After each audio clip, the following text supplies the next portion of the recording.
Okay,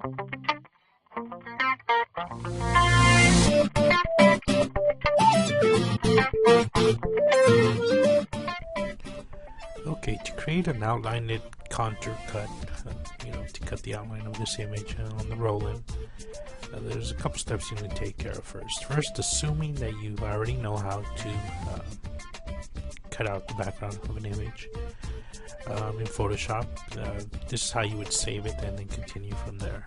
If you need me to create you a tutorial on how to select, remove the background, just let me know. Okay, to get started first, we got to go ahead and save this.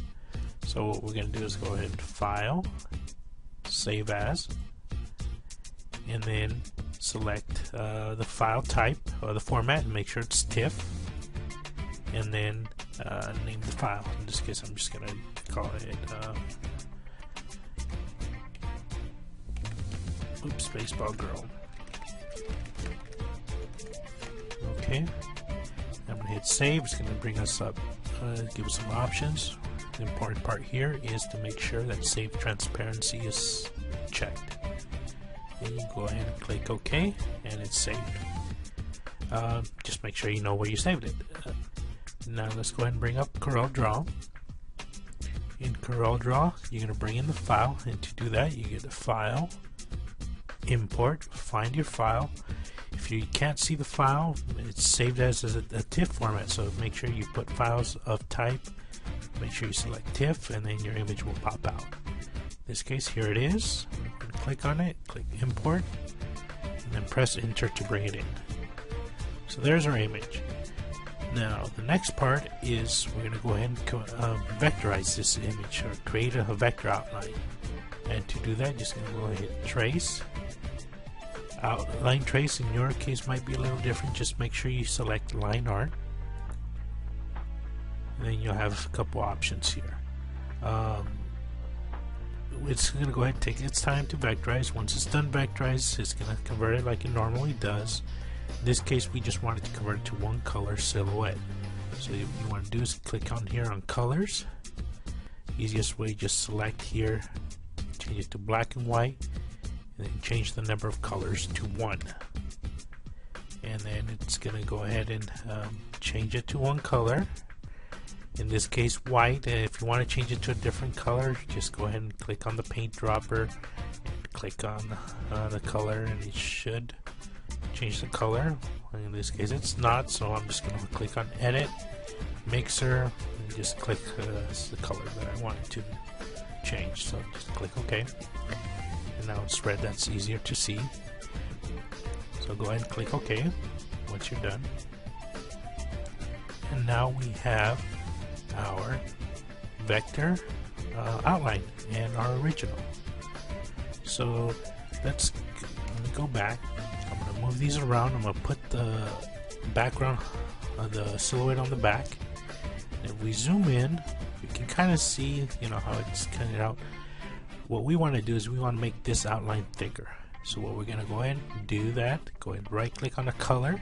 Doesn't matter what color. And change the thickness to however thick you want.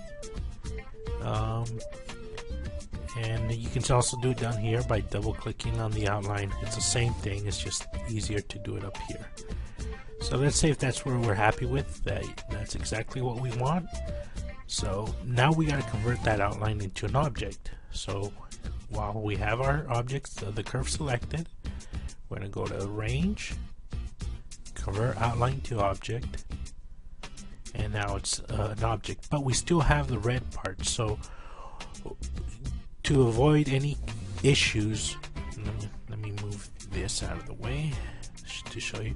There's still the red and the black, and the blue.